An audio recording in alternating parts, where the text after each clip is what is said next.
जय श्री कृष्ण दोस्तों, life style with God में आपका स्वागत है।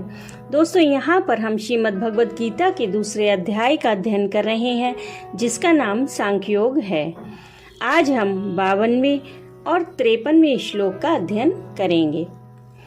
भगवान ने कर्मयोग के आचरण द्वारा अनामय पद की प्राप्ति बतलाई। इस पर अर्जुन को यह जिज्ञासा हो सकती है कि अनामय पद की प्राप्ति मुझे कब और कैसे होगी।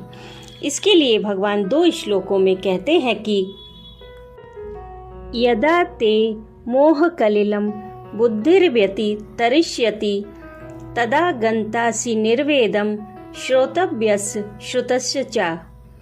दूसरे अध्याय के 52वें श्लोक में भगवान श्री कृष्ण अर्जुन से कहते हैं कि जिस काल में तेरी बुद्धि मोह रूप दलदल को भली भांति पार कर जाएगी, उस समय तू सुने हुए और सुनने में आने वाले इस लोक और परलोक संबंधी सभी भोगों से वैराग्य को प्राप्त हो जाएगा।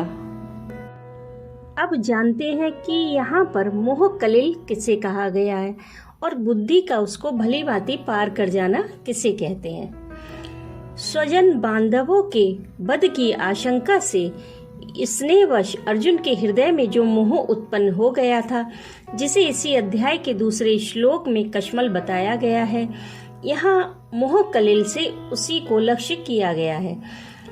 और इसी मोह कलिल के कारण अर्जुन धर्म समूर्छिता होकर अपना कर्तव्य निश्चय करने में असमर्थ हो गए थे।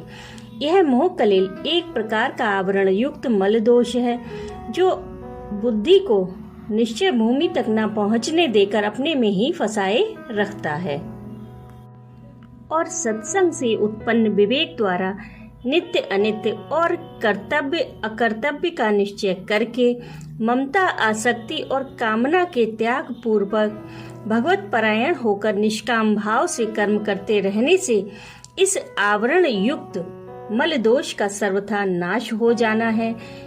यही बुद्धि का मोह रूपी कलिल को पार कर जाना है। अब जानते हैं शुद्ध और श्रोतव्य शब्दों के बारे में और उनसे वैराग्य को प्राप्त होना क्या है। इस लोक और परलोक के जितने भी भोग ऐश्वर्य आज तक देखने, सुनने और अनुभव में आ चुके हैं, उनका नाम श्रुत है। और भविष्य में जो देखे, सुने और अनुभव किए जा सकते हैं, उन्हें श्रोतव्य कहते हैं।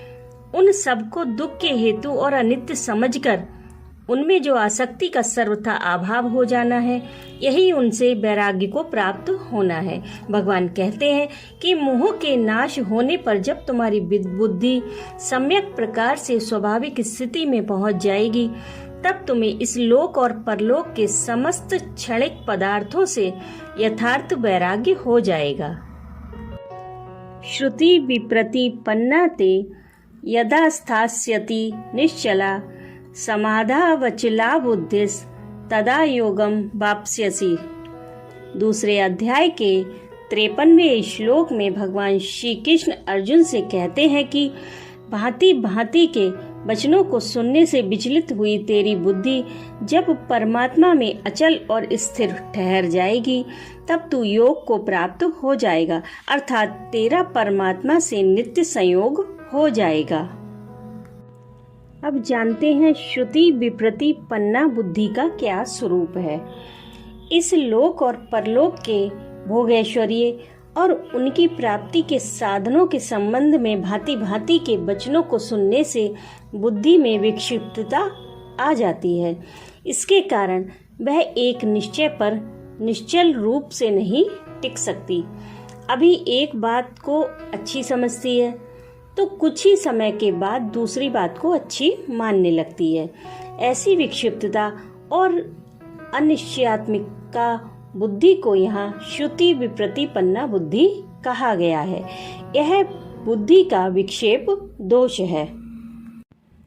उसका परमात्मा में अचल और स्थिर ठहर जाना क्या है।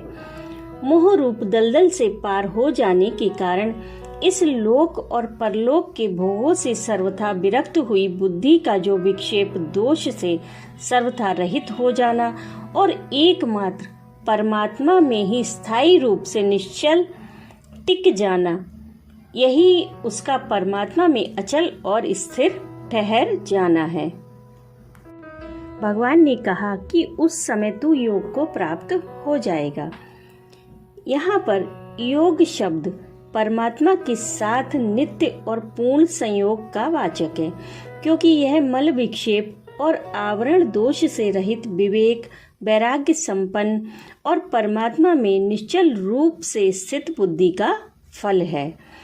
राधे राधे।